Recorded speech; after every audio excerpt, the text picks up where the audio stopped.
والسلام على أشرف الأنبياء والمرسلين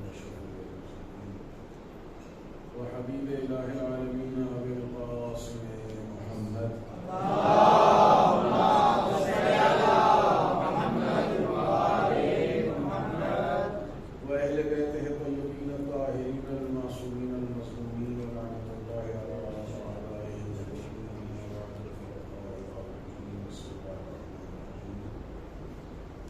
وقضى ربك ألا تعبدوا إلا إياه وبالوالدين إحسانا. صلوات اللهم صل على محمد وآل محمد.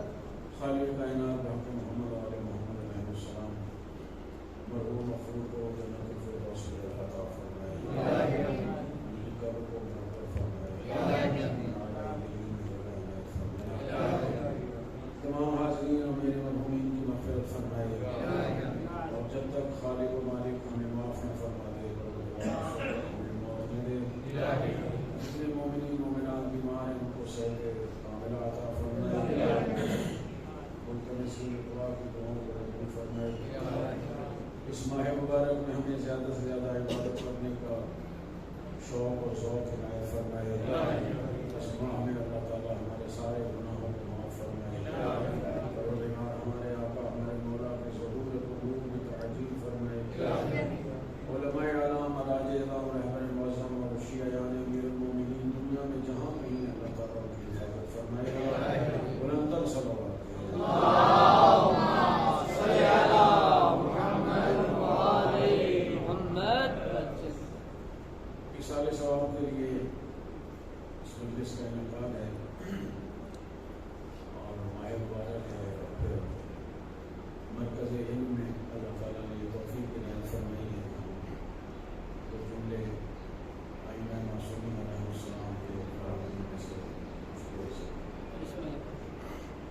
بہت ہی بابرکت مہینہ ہے، اور آپ جانتے ہی ہیں کہ سارے مہینوں کا سرکاری مہینہ ہے۔ اللہ تعالیٰ نے اپنے لطف و کرم سے خاص امت محمد مصطفیٰ کے لیے اس مہینے کو ایسا بنایا ہے کہ اس میں فرماتے ہیں کہ اگر سو جاؤ تو سونا بھی عبادت سنا، نوم وقوم فی ہے عبادت۔ سب سے پہلے تو یہ ہے کہ دعیتم فیہ الی ضیافت اللہ، اس مہینے میں آپ کو اللہ نے دعوت کے لیے بلایا ہے۔ ہم اس مہینے میں اللہ کے مہمان ہیں، سارا سال اللہ ہی کا کھاتے ہیں، مگر خاص اس مہینے میں اللہ تعالیٰ نے ہمیں اپنا مہمان بنایا کہ دعیتم فیہ الی ضیافت اللہ۔ اس میں اللہ تعالیٰ نے آپ کو دعوت نامے بھیجے ہیں، بلایا ہے کہ آؤ میرے مہمان بنو۔ اور ظاہر ہے کہ امیر المومنین علیہ السلام کا جملہ ہے کہ کوئی میزبان اپنے مہمان کو ناراض نہیں کرنا چاہتا۔ ہم جیسے غریبوں مسکینوں کے پاس بھی کوئی مہمان آ جائے تو کوشش ہوتی ہے کہ ہم سے خوش ہو کے جائے، تو جہاں میزبان خداوند قدوس ہو اور مومنین کو اس نے دعوت میں بلایا ہو تو کیا کچھ نہیں آپ کو عنایت فرمائے گا۔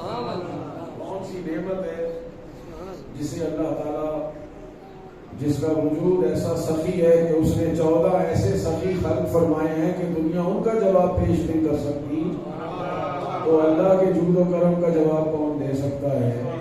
دعیتم فیہ الی ضیافت اللہ، اس میں اللہ نے آپ کو مہمان بنایا ہے، مہمانی کی دعوت دی ہے، اور ایسا وہ میزبان ہے اتنا ہمارا خیال رکھتا ہے کہ ہمارے سونے کو عبادت بنا دیتا ہے۔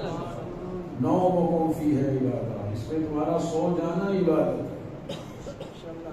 انفاسکم فیہ تسبیح،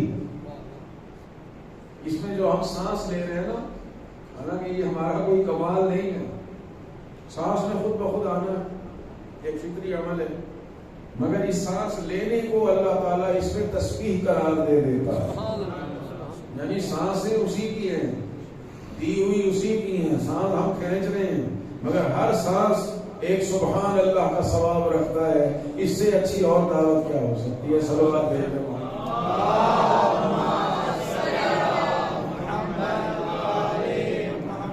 ہم نے اپنے خالق کو سمجھا ہی نہیں، معرفت حاصل کرنے کی کوشش ہی نہیں کی۔ بچوں کو ذرا خاموشی کرو۔ اتنا مہربان خالق، اتنا مہربان خدا، ایک ایسا عمل جس میں ہمارا کوئی اختیار نہیں ہے، سانس لینے میں ہمارا کوئی اختیار نہیں، نیند میں ہمارا کوئی اختیار نہیں۔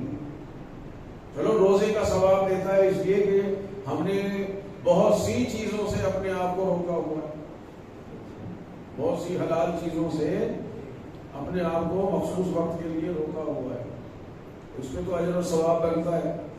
لیکن یہ نیند تو ہمارے اختیار میں نہیں ہے، جب نیند نے آنا ہے اس نے آ جانا ہے، مگر اسی نیند کو بھی عبادت بنا دے۔ وہ سانس جس نے آنا ہی ہے جب تک ہم زندہ ہیں، اس ماہ مبارک میں وہ ہر سانس کو تسبیح قرار دے گا۔ اور پھر آپ سارا سال ایک قرآن ختم کریں تو جو ثواب ملنا ہے وہ ملے گا، مگر اس ماہ مبارک میں اگر ایک آیت کی بھی تلاوت کی تو ختم قرآن کا ثواب اسی وقت ملنا ہے۔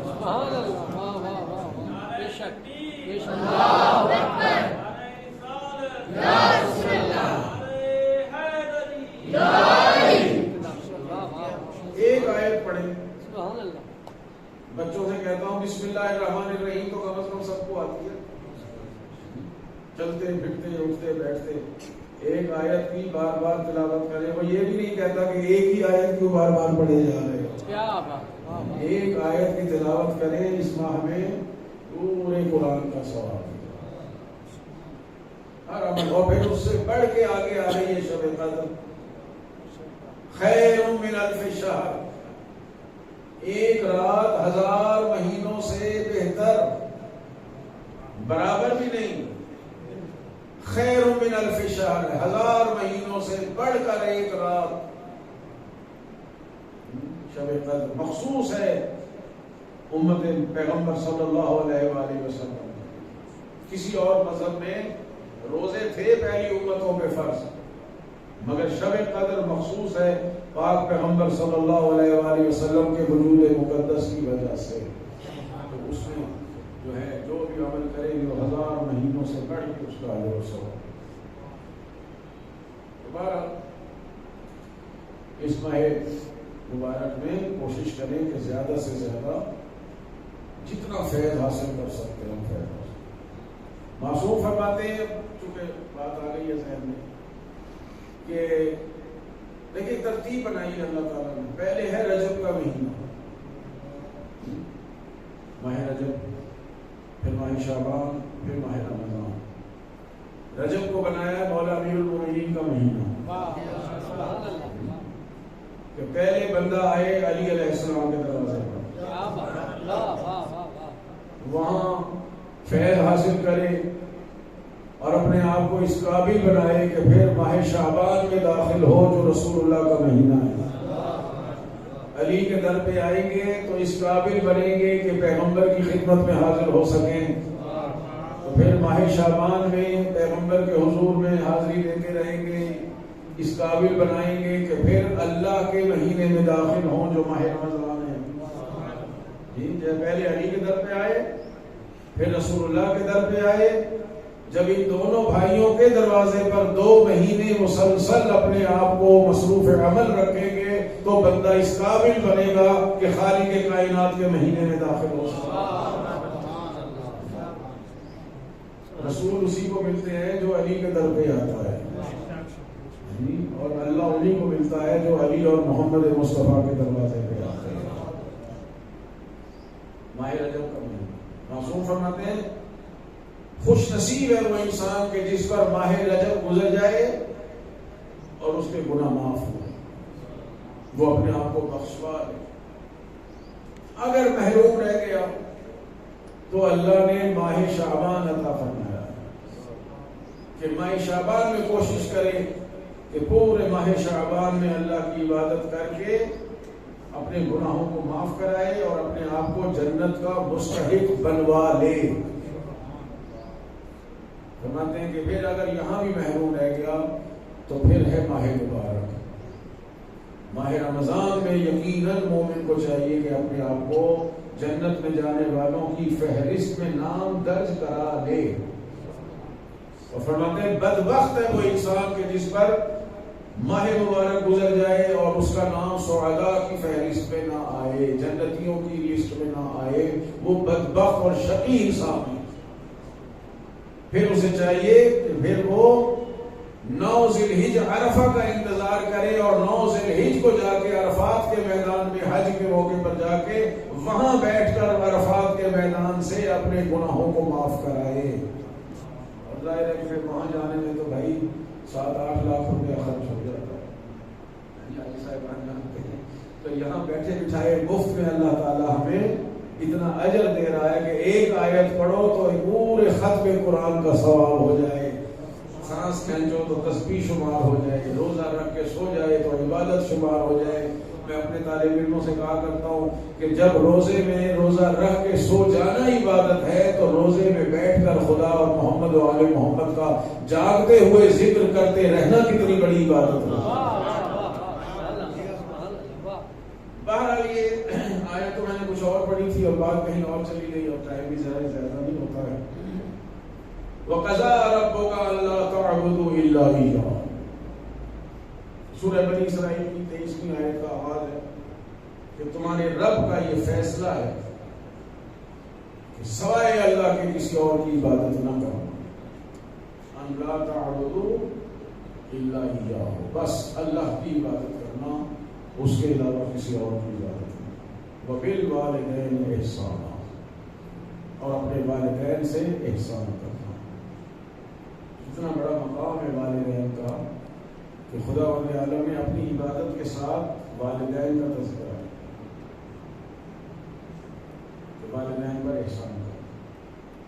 اور یہاں احسان کا وہ معنی نہ لیجیے گا جو ہم اپنی اردو میں بولتے ہیں. ہمارے ہاں احسان کا معنی کچھ اور ہے. یہاں جو احسان کا معنی ہے امام جعفر صادق علیہ السلام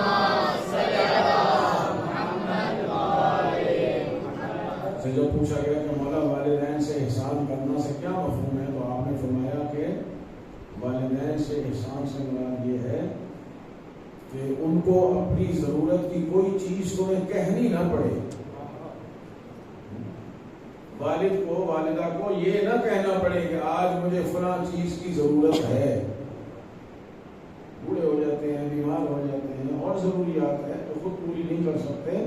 تو کم از کم احسان یہ ہے کہ ان کی ضرورت کی ہر چیز ان کے کہے بغیر ان کے لیے لا کے حاضر کر دی جائے. یہ کم از کم احسان کا مطلب. ماں باپ کا حق ادا نہیں ہو سکتا. ہمارا وجود ماں باپ کی وجہ سے. خالق اللہ ہے لیکن اس نے خالقیت کے جو اسباب بنائے ہیں ان میں سب سے اہم سبب ماں اور باپ کا. وَقَضَىٰ رَبُّكَ أَلَّا تَعْبُدُوا إِلَّا إِيَّاهُ. تمہارے رب کا یہ فیصلہ ہے کہ سوائے اس کے کسی کی عبادت نہ کرو. اللہ تعالیٰ کے بہت فیصلے ہیں، سارے فیصلے اسی کے ہیں، مگر چند مخصوص اس کے فیصلے ایسے ہیں جس پر یہ کائنات چل رہی ہے. گھبرا تو نہیں رہے. مرکز علم میں بیٹھے ہیں تو پھر کچھ چیزیں بندہ ایسی لے کے جائے جو عام محفلوں سے ملتی نہیں. سارے فیصلے اللہ ہی کے ہیں مگر کچھ فیصلے ایسے ہیں کہ جن فیصلوں پر یہ کائنات چل رہی ہے. علماء نے فرمایا کہ 5 اہم فیصلے ہیں پروردگار کے.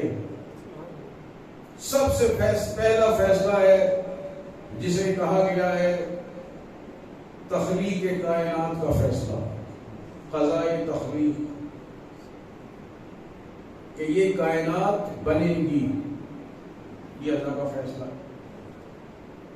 کائنات بنے گی اور اس میں ہر اس چیز کو بنایا جائے گا جس کی یہاں ضرورت ہے. کوئی بندہ یہ نہ کہے کہ میں کیوں پیدا ہو گیا ہوں.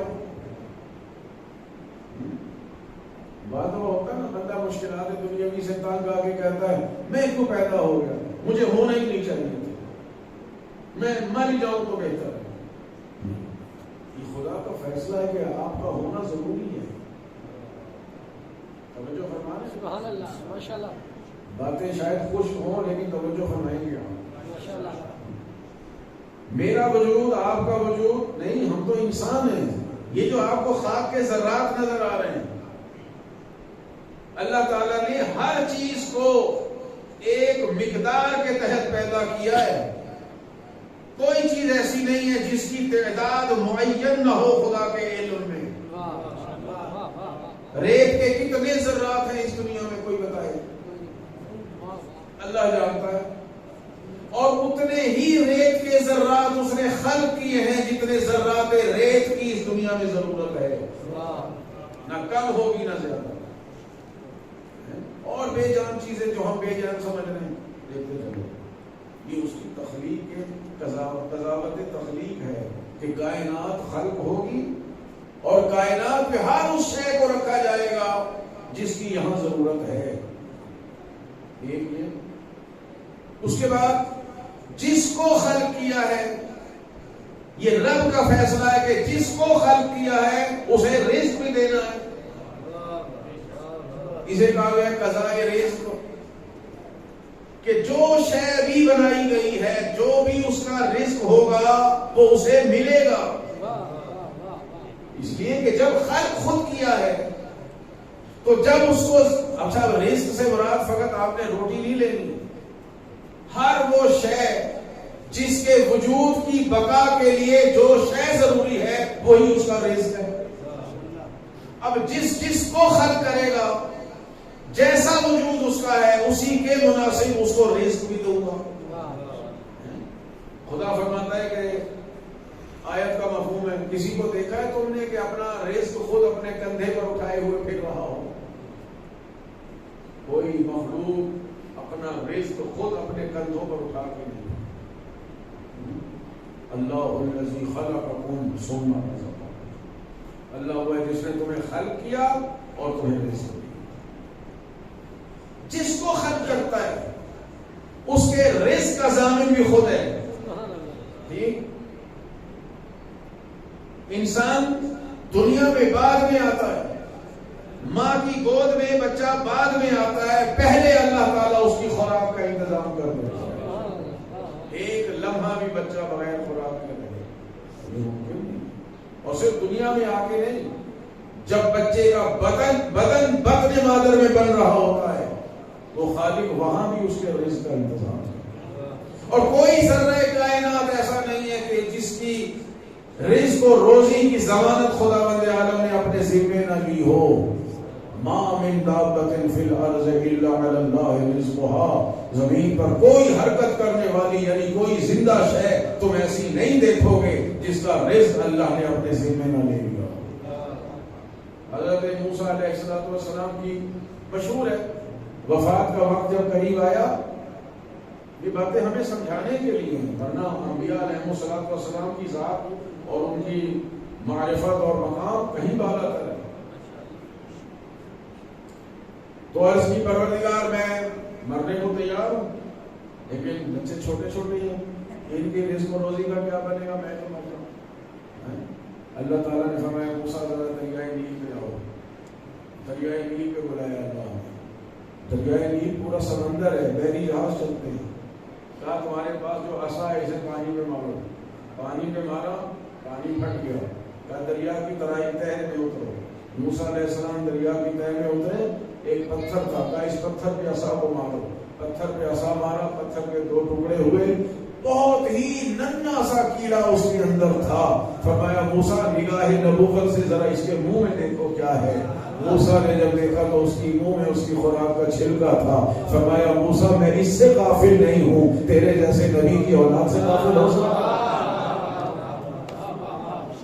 جس کو خلق کرے گا اس کے رزق کا ذمہ خود لیتا ہے.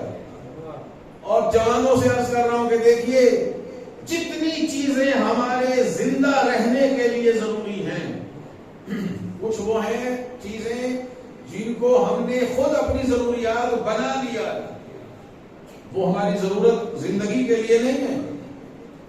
زندہ رہنے کے لیے جتنی چیزیں ضروری ہیں وہ خدا بند عالم ہمارے کہے بغیر مانگے بغیر خود اس نے ہم سے پہلے بنا کے رکھ دی ہیں. جی آپ نے زمین مانگی نہیں تھی رہنے کے لیے، ہوا نہیں مانگی تھی، روشنی نہیں مانگی تھی، پانی نہیں مانگا تھا، رزق روٹی نہیں مانگی تھی، مگر یہ ساری چیزیں جس سے ہماری زندگی وابستہ ہے خالق کائنات نے ہم سے پہلے خلق کر کے اس ضروریات کو رکھ دیا ہے. باقی چیزیں ہم نے خود اپنی ضروریات بڑھا لی ہیں. پھر اللہ کہتا ہے ٹھیک ہے، پھر ضروریات خود بڑھا رہے ہو تو حاصل بھی خود کرو. پہلا فیصلہ کیا ہے کہ کائنات خلق ہوگی. بہت میں جلدی جا رہا ہوں کیونکہ ٹائم مختصر. دوسرا فیصلہ کیا ہے کہ یہ رزق ملے گا. یہ دو جو چیزیں ہیں اس میں ساری مخلوق شریک ہے.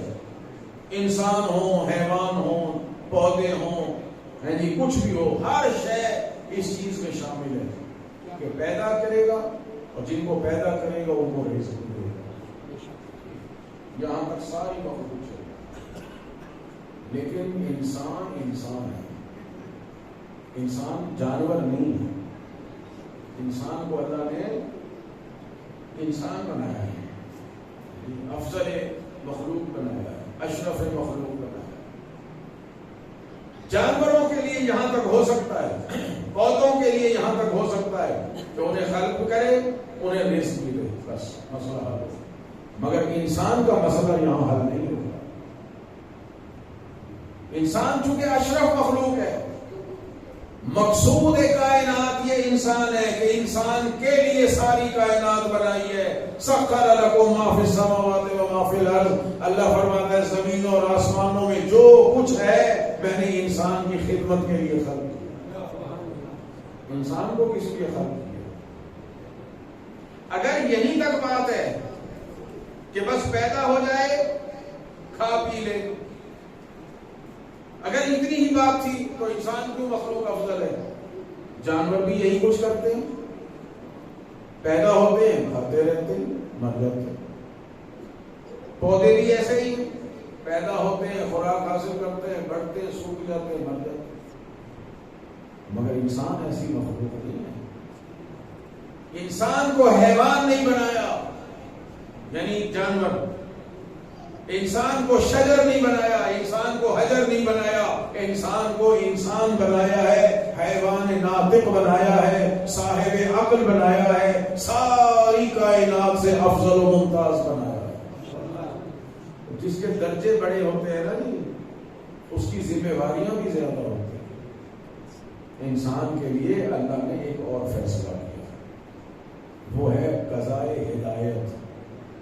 اس کا فیصلہ ہے کہ جب انسان کو خلق کیا ہے، افضل مخلوق بنائی ہے، تو پھر اس کی ہدایت بھی کرنا، اس کو اس کا مقصد سمجھانا ہے اور ہدایت کر کے اسے اس منزل پہ لانا ہے کہ وہ سوائے اپنے اللہ کے کسی کی عبادت نہ کرے. اسے کہتے ہیں قضائے عبادت، جو یہ آیت شروع میں کہہ رہی ہے قضا ربک ان لا تعبدوا الا ایاہ. تمہارے رب کا حکم ہے، فیصلہ ہے، قضاوت ہے کہ بس اللہ کی عبادت کرنا، کسی اور کی عبادت نہ کرنا. اور ایک آخری فیصلہ جو اہم ہے وہ ہے سزا و جزا. اس نے جو عبادت کی ہے، اس نے جو دنیا میں زندگی گزاری ہے، اگر میری اطاعت میں گزاری ہے تو اس کو جزا و انعام ملنا چاہیے، اور اگر میری نافرمانی میں گزاری ہے تو پھر اس کو سزا ملنی چاہیے، اور اس کے لیے روزے قیامت ہو. علماء فرماتے ہیں یہ 5 اہم ترین فیصلے ہیں، باقی سارے اللہ کے جو فیصلے ہیں وہ انہی کے ماتحت ہیں. حلال اور حرام کے سارے مسائل انہی کے تحت آئیں گے، عبادت اور اخلاقیات کے سارے مسائل انہی کے تحت آئیں گے.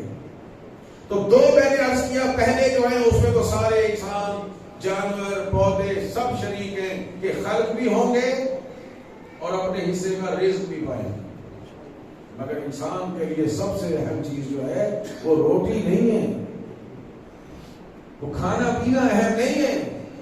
سب سے اہم چیز ہمارے لیے یہ ہے کہ میں خلق کیوں ہوا ہوں، میں پیدا کیوں کیا ہوں، میری رہنمائی کیسے ہو.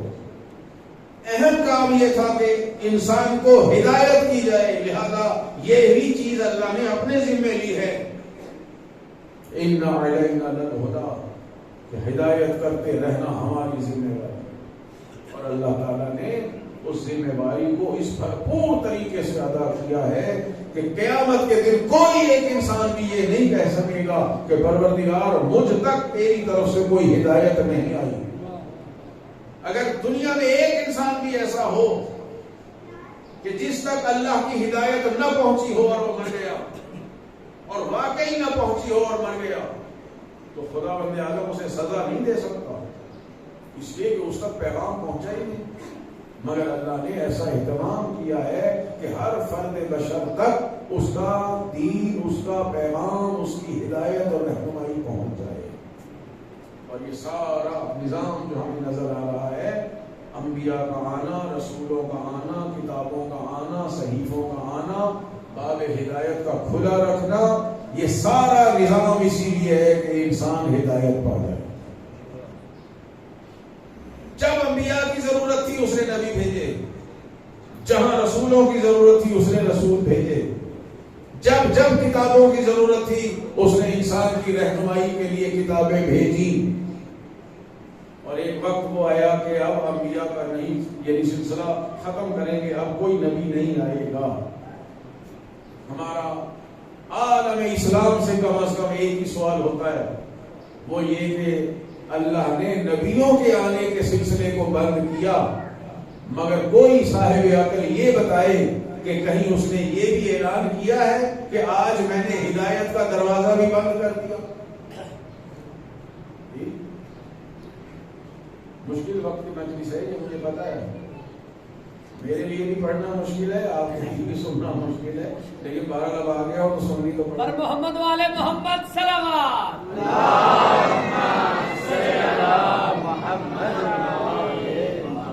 یہ نا ہر مسلمان قائل ہے، ہر مسلمان کا عقیدہ ہے کہ ختم نبوت ہو گئی ہے، یعنی اب کوئی نبی نہیں آئے گا۔ رسول اللہ حضرت محمد مصطفیٰ صلی اللہ علیہ وسلم پر نبیوں کے آنے کا سلسلہ، رسولوں کے آنے کا سلسلہ بند ہو گیا۔ ما کان محمد ابا احد من رجالکم ولکن رسول اللہ وخاتم النبیین۔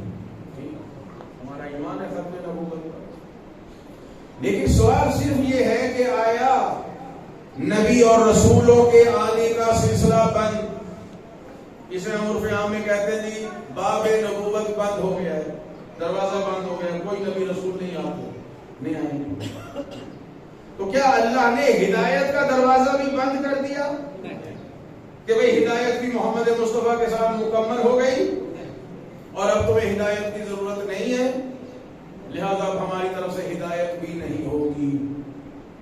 یہ ہو نہیں سکتا، کیونکہ شیطان ابھی زندہ ہے۔ کسی چینل نے یہ نیوز بریک نہیں کی ہے کہ شیطان مر گیا ہے، شیطان زندہ ہے نا، وقت معلوم تک زندہ ہے۔ تو یہ کیسے ممکن ہے کہ گمراہ کرنے والا تو ہو اور اللہ کی طرف سے ہدایت کا کوئی انتظام نہ ہو؟ وہ خالق ایسا عادل ہے، یہ اس کے نظام عدل کا حصہ ہے کہ ہدایت لینے والوں کو بعد میں بھیجا ہے زمین پر، اور ہدایت کرنے والے آدم کو پہلے بنا کے بھیجا ہے ہادی اور رحمت، کہ آنے والا ایک انسان بھی یہ انتظار نہ کرے کہ ہدایت کرنے والا آ جائے تو میں اسے ہدایت لوں، نہیں، ہادی انتظار کرے، ہدایت لینے والا انتظار نہ کرے، اس کے لیے ہادی پہلے سے موجود ہونا چاہیے۔ تو جب گمراہی کا سامان انتہائی مختصر تھا، اللہ نے تب ایک انسان کو بھی ہادی کے بغیر نہیں چھوڑا، تو آج 7 ارب سے زیادہ انسان ہیں اور قدم قدم پر گمراہی پھیلی ہوئی ہے، تو کیسے ہو سکتا ہے کہ اس دور میں اللہ کسی ہادی کا اہتمام نہ کرے؟ خدا کے نظام عدل پہ سوال اٹھے گا، بھائی رسول چلے گئے، شیطان زندہ ہے، وہ اپنا کام کر رہا ہے، کوئی ہادی نہیں ہے، کوئی ہدایت کرنے والا نہیں ہے، اب اگر اس موقع پر میں گمراہ ہو جاؤں تو خدا مجھے سزا کیوں دے؟ اور ادھر سے کہہ رہے ان علینا للہدیٰ، آقا صاحب بیٹھے بعد میں ان سے پوچھے گا کتنی تاکیدیں ہیں اس کے اندر اور استمرار و دوام ہے کہ ہمیشہ ہماری طرف سے بشریت کے لیے ہدایت کا سلسلہ جاری رہے گا. جب اللہ اپنے ذمے لے رہا ہے تو اس نے اس ہدایت کے نظام کو جاری رکھا. اس مسئلے میں خدا کی قسم ہم شیعیان آل محمد منفرد ہے پوری دنیا میں.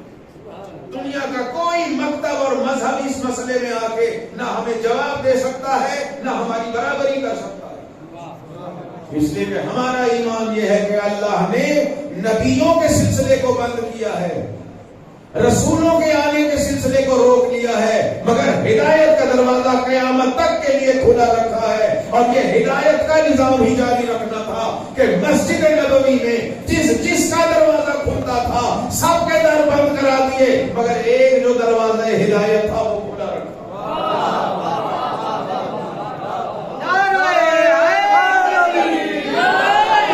سب کے دروازے بند. لوگوں نے دروازے بنا دیے نا. مسجد جو بنائی, جتنے لوگوں نے مسجد کے ساتھ ساتھ اپنے حجرے کمرے بنائے تھے سب نے اپنا گیٹ مسجد میں رکھ دیا. شاید کیا کہتے ہیں دیوار کیا گری میرے کچے مکان کی, لوگوں نے میرے صحن میں رستے بنا لیے. ہر ایک نے اپنا دروازہ کھول لیا, اپنی کھڑکیاں روشن دان سب. اللہ کا حکم آ گیا. کس کس چیز پر یہ واقعہ دلالت کرتا ہے کبھی آپ کو بیٹھ کے سوچیے, اور کیا کیا عظمت آل محمد اس کے اندر چھپی ہوئی ہے. اللہ نے کہا سب کے دروازے بند کر دو, ایک دروازہ کھلا اور وہ ہے دروازہ ہدایت.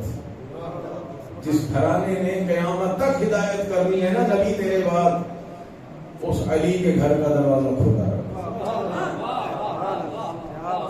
یہ سب کا واقعہ تاریخ کا مشہور واقعہ. سب کے دروازے بند, ایک دروازہ کھلا. اب ظاہر ہے کہ ہر قسم کے لوگ,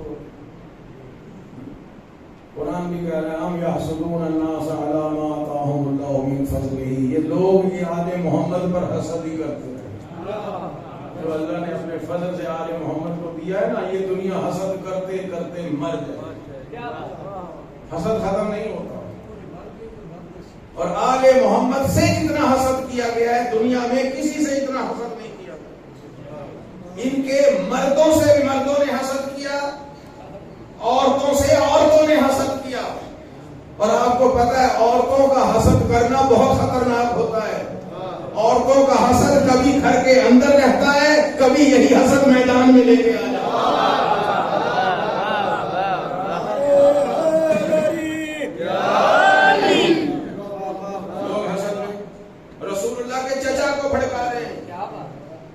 رسول اللہ کے سگے چچا حضرت عباس رضی اللہ تعالیٰ عنہ, انہیں بھڑکا رہے ہیں. لوگ آپ بوڑھے بزرگ بنی ہاشم کے بوڑھے بزرگ ہیں, آپ کا بھی دروازہ بند کر. علی نوجوان ہے, علی کے گھر کا دروازہ کھلا رکھا. اور وہ بھی چچا ماشاءاللہ کے چچا کوئی ماموں ہوتے تو بات بھی کرتے. لوگ ماموں بن جاتے ہیں نا. اب یہ چچا ہو کے ماموں بننے تو میں کیا کو مسلمان بھیجنے محمد.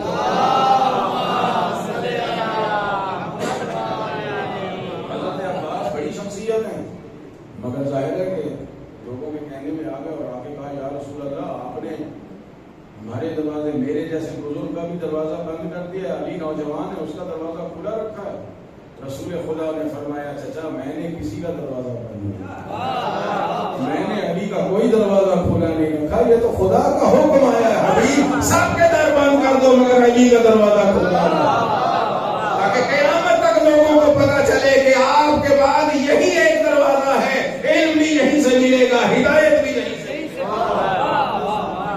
تو خدا کا حکم کیا بات.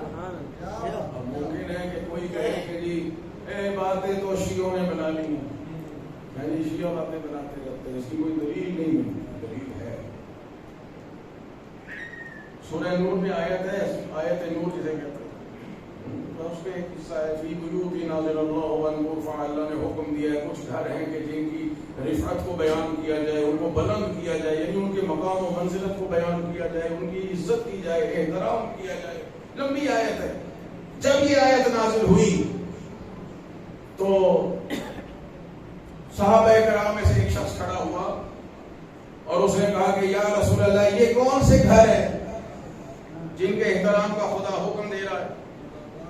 رسول اللہ نے فرمایا یہ بیوت الانبیاء ہے، نبیوں کے گھر. بات ہو گئی، کافی تھی نا اتنی بات، جواب ملی ہے.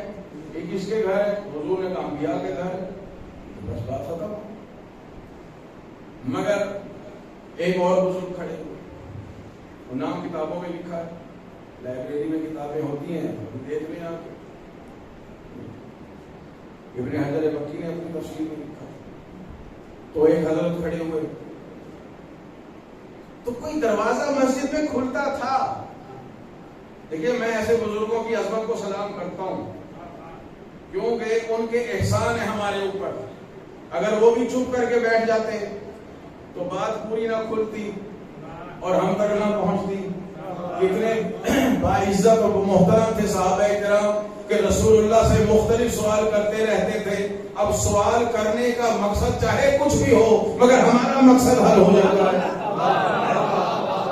ہم تک شان اہل بیت اور عظمت آل محمد پہنچ جاتی ہے. ایک بزرگ کھڑے ہوئے اور ایک ہی دروازہ کھلتا تھا. اس دروازے کی طرف اشارہ کر کے کہا یا رسول اللہ کیا یہ گھر بھی ان گھروں میں شامل ہے؟ کسی نبی کا گھر نہیں تھا. اگر وہ دروازہ خود رسول اللہ کا ہوتا تو کہتا کہ آپ کا گھر بھی شامل ہے. کہنے کی ضرورت ہی نہیں تھی کیونکہ جب انبیاء کے گھر مراد ہے تو سارے انبیاء سے افضل تو ہمارے نبی ہیں، تو رسول اللہ کا گھر تو یقیناً شامل ہے. مگر ان بزرگوار کا کھڑے ہو کر ایک ہی دروازے کی طرف اشارہ کر کے یہ نام نہیں لیا. کچھ چیزیں انسان اشاروں کی ناموں سے سمجھتا ہے کہ یہ گھر بھی ان میں شامل ہے کہ جن کی تعظیم کا اللہ احترام دے رہا ہے. میرے نبی نے فرمایا نعم ہاں بل من افاضلھا، ہاں بلکہ یہ گھر ان سارے گھروں سے افضل ہے.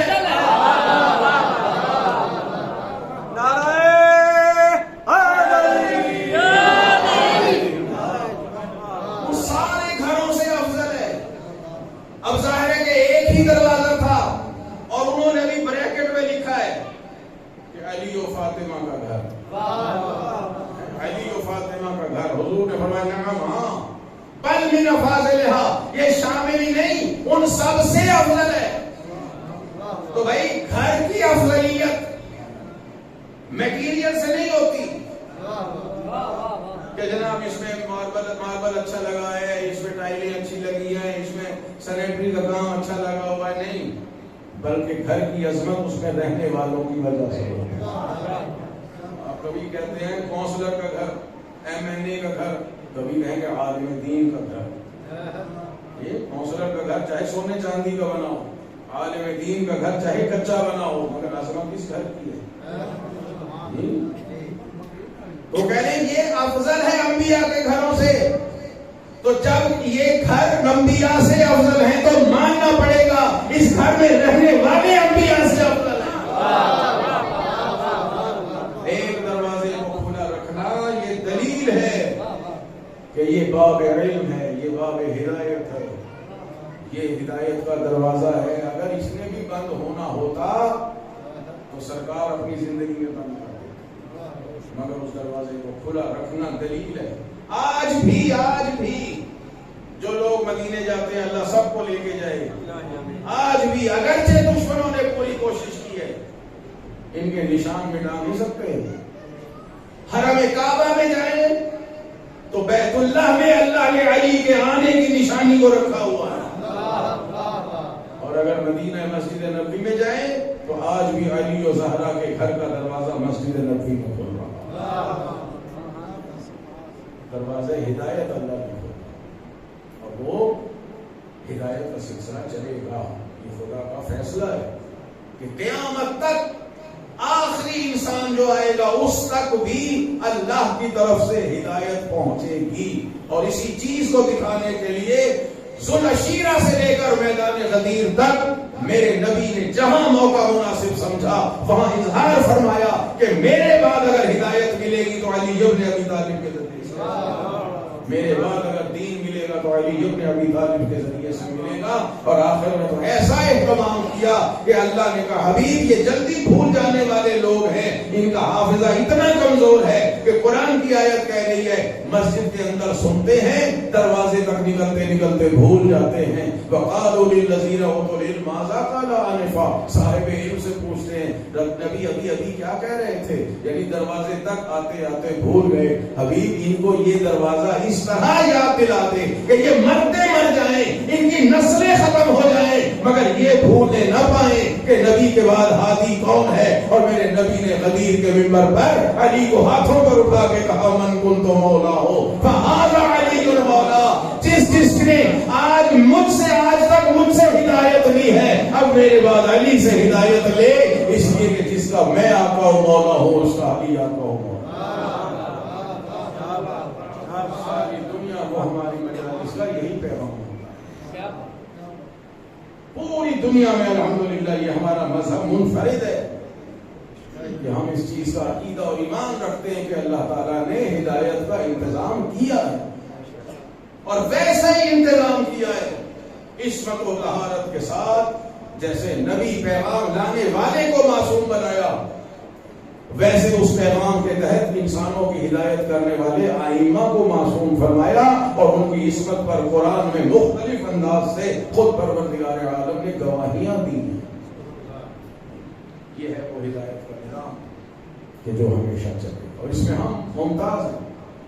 دنیا کا کوئی مذہب نہیں کہہ سکتا، ہم کہہ سکتے ہیں کہ اللہ کی طرف سے معصوم ہادیان برحق کا سلسلہ تا روز قیامت جاری و ساری رہے گا. اور پھر کیا اہتمام کیا کہ صرف یہی نہیں ہے، بہت لمبا خطبہ ہے، خطبہ قدیم، اور اس میں فرماتے ہیں کہ فَلْيُبَلِّغِ الشَّاهِدُ الْغَائِبَ، ہر شاہد غائبین تک اس بات کو پہنچائے. جو یہاں موجود ہیں وہ اس پیغام کو وہاں تک پہنچائیں جو یہاں نہیں ہیں. 3 دن جو غدیر میں روکا اس کا فلسفہ یہی تھا کہ 3 دن کو روک کے یہ پیغام ہر بندے تک پہنچ جائے.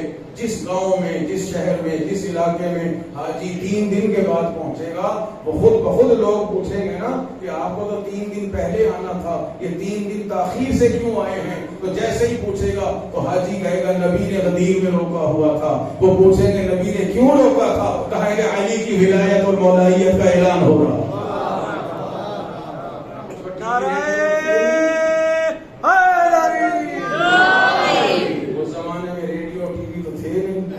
ابلاغ کا یہی ذریعہ تھا کہ لوگوں سے لوگوں تک بات پہنچ جائے اور یہ سلسلہ الحمدللہ آج تک جاری ہے.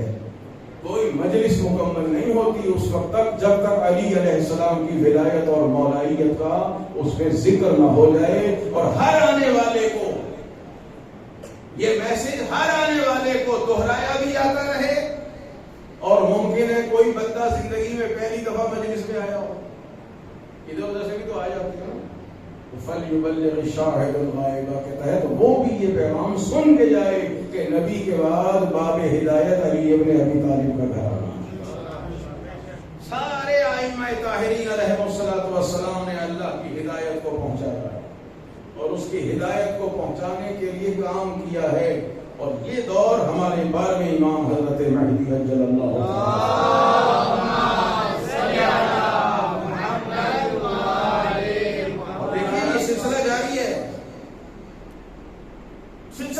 اسی طرح. اب ٹائم نہیں ہے کہ بندہ تفصیل سے بات کر. میں تو 5 بجے سے پہلے آ گیا تھا، میں اپنے ٹائم کے مطابق 5 بجے سے پہلے ہی آ گیا. ہدایت کا سلسلہ اسی طرح جاری ہے. بس 2 باتیں عرض کرنی آخر میں. رسول اللہ جب دنیا سے گئے تو ہمیں کس کے سپورٹ کر کے گئے؟ توجہ چاہو. امت مسلمہ کو کس کے سپورٹ کیا؟ امیر المومنین. اور امت پر لازم قرار دیا کہ علی کی اطاعت کرنا. خیمے میں بٹھا کے علی علیہ السلام کے ہاتھوں پر بیعت کرائی کہ سب جاؤ ایک ایک کر کے اور علی کو یا امیر المومنین کہہ کے سلام کرو، بیعت کرو. توجہ فرمائے، بس 2 جملوں بات مکمل ہو. یعنی ساری انسانیت کو علی کے سپورٹ کیا اور امیر المومنین کو حاکم بنایا امت پر. اور علی کون ہے؟ پیغمبر کے علم کے وارث. جتنا علم پیغمبر کے پاس ہے وہ سارے علم کے وارث ہیں امیر المومنین. ٹھیک، کسی جاہل کے سپورٹ نہیں کیا اور یہ بھی نہیں کہا کہ میں جا رہا ہوں جس کو چاہے بنا لینا. سنتے رہتے ہیں امیر المومنین کے سپورٹ. وہ رسول کے علم کے وارث ہیں. کوئی رسول کے بعد ہادی ہے، وہی قرآن کے ساتھ ہے، قرآن ان کے ساتھ ہے، وہی حق کے ساتھ ہے، حق ان کے ساتھ. اور یہ سلسلہ چلا حضرت حجت تک. اب حضرت حجت نے جانا ہے غیبت میں، اور یہ غیبت بھی طولانی، خدا کو معلوم ہے کب ظہور ہوگا. تو کیا ممکن ہے کہ امام زمان ہمیں بغیر کسی ہادی کے چھوڑ کے چلے جائیں؟ کیا کہتی ہے انسان کی عقل نوجوانوں سے؟ رسول خدا امت کو ایسے نہیں چھوڑ کے گئے. علی علیہ السلام جیسے عالم کے ہاتھ میں ہمارا ہاتھ دے کر گئے. بیعت کرانے کا مقصد یہ کہ میرے بعد گمراہ نہ ہو جائیں. علی جیسے عالم، علی جیسا ہادی، علی جیسا پیشوا ان کی رہنمائی کرے. امام زمان جب غیبت میں جائیں تو ایسے ہی چھوڑ کے چلے جائیں؟ ساری محنت ضائع ہوتی ہے. کسی جاہل کے سپورٹ کر کے جائیں، عدل کے خلاف ہے، تب بھی محنت ضائع ہوتی ہے. تو یہاں بھی ضروری ہے کہ جب طولانی غیبت کے لیے امام جا رہے ہیں تو کسی ایسے کے سپورٹ کر کے جائیں جس کے کردار پر امام زمان کو اعتماد ہو کہ یہ ہماری محنت کو ضائع نہیں ہونے دیں گے، یہ ہمارے علم کو اسی طرح پہنچائیں گے جیسے پہنچانے کا حق ہے. یہ حلال اور حرام کے مطابق ہماری امت کی پیشوائی اور رہنمائی کرتے رہیں گے جیسے رہنمائی کا حق ہے اور جیسے ہم چاہتے ہیں. تو امام زمان کسی جاہل کے سپورٹ کر کے نہیں گئے اور نہ ہمیں یہ اختیار دیا کہ جس کے پیچھے چاہے مرضی چلے جانا. نہیں، بلکہ فرمایا کہ میرے غیبت میں جانے کے بعد میں ان فقہا کو تم پر حاکم بنا رہا ہوں. جعلتہم حاکما علیکم، میں ان کو تم پر حاکم بنا رہا ہوں. وَأَنَا حَاكِمٌ مِّنَ اللَّهِ عَلَيْهِمْ، اور میں ان پر اللہ کی طرف سے حاکم. غیبت میں ہدایت کے نظام کو اس طرح رکھا کہ فرمایا یہ فقہا، یہ جو حلال اور حرام پر نظر رکھتے ہیں، یہ ہماری طرف سے تمہارے حاکم اور پیشوا. من راد علیہم، جنہوں نے ان کی بات کو رد کیا، اور راد علینا، وہ بالکل ایسے ہیں جیسے انہوں نے ہماری ائمہ معصومین کی بات کو رد کیا. اور جنہوں نے ہماری بات کو رد کیا وہ ایسے ہی ہے جیسے اس نے اللہ کی بات کو رد کیا، اور جس نے اللہ کی بات کو رد کیا وہ کافر اور مشرک ہے. غیبت میں بھی ہدایت کے نظام کو اس طرح قائم رکھا ہے. اور الحمدللہ دنیا میں یہ واحد فقہ جعفریہ کا مذہب ایسا ہے کہ زمانے غیبت سے لے کے آج تک ایک لمحہ بھی ہم اپنے زمانے کے امام سے جدا نہیں ہوئے. اور انشاءاللہ تا ظہور حضرت حجت یہی ہدایت کا نظام چلتا رہے گا. اور یہ مدارس دینیہ بھی اسی کی ایک کڑی ہے. آپ خوش نصیب ہے کہ آپ کے محلے میں، آپ کے یہاں علاقے میں ایک مدرسہ علمیہ بنا ہوا ہے جس سے ہم یہ ہدایت کا فیض حاصل کریں. اسی طرح یہ سلسلہ چلے گا. اور یہی وہ ہدایت تھی جس کے لیے اہل بیت نے حق قربان کی. بس عزیزو، صبح سے ہم نے روزہ رکھا ہے نا، اور ابھی چند منٹوں کے بعد افطار ہو گیا. گرمی کا موسم ہے، 14 گھنٹے کا روزہ ہوگا یا اس سے کچھ تھوڑا سا زیادہ ہوگا، لیکن پیاس سے زبان خشک ہو جاتی ہے، حلق خشک ہو. مگر چند گھنٹوں کے بعد ہمیں پتہ ہے پانی ملے گا، شربت ملے گا، ہر چیز ملے گی. میں خدا کی قسم کہہ رہا ہوں، ممبر پہ بیٹھا ہوں، ہر روز افطار کے وقت ایک کیفیت ہوتی ہے جس کو بیان نہیں کیا جا سکتا کہ یہ چند گھنٹے بے پیاس ہم سے برداشت نہیں ہوتی اور پانی مل بھی جاتا ہے. ذرا تصور کیجئے، کربلا میں 3را دن ہے اور خیام حسینی میں پانی نہیں. یہ ہماری کیا کرنی ہے؟ پنکھے میں بیٹھے ہیں، کسی نے کولر لگایا ہے، کسی نے اے سی لگایا ہوا ہے، سائے میں بیٹھے ہیں، کوئی جنگ نہیں ہے، کوئی اسلحہ نہیں چل رہا، کوئی تیر تلوار نہیں چل رہے، روزہ ہے.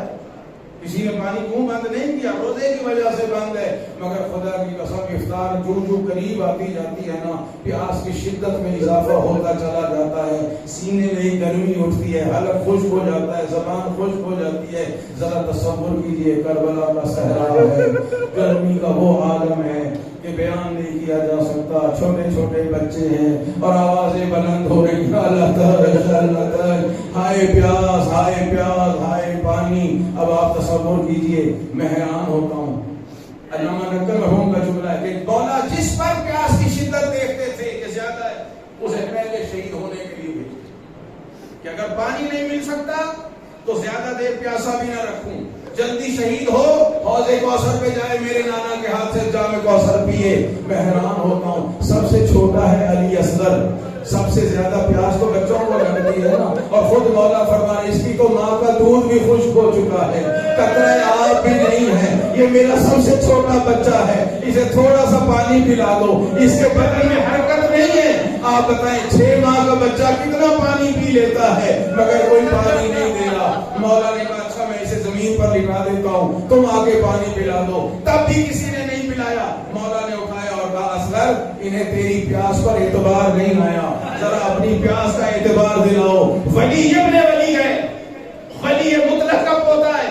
علی اصغر نے جو سوکھی زبان پھیری، قوم اشیاء تھی مگر برداشت نہ کر سکی، منہ پھیر پھیر کے رونے لگے اور حرملہ کو کہا گیا اقطع کلام الحسین، حسین کی گفتگو کو منقطع کر دے. بس اللہ دارو ایک تیر چلا نہیں لگا، دوسرا چلا نہیں لگا.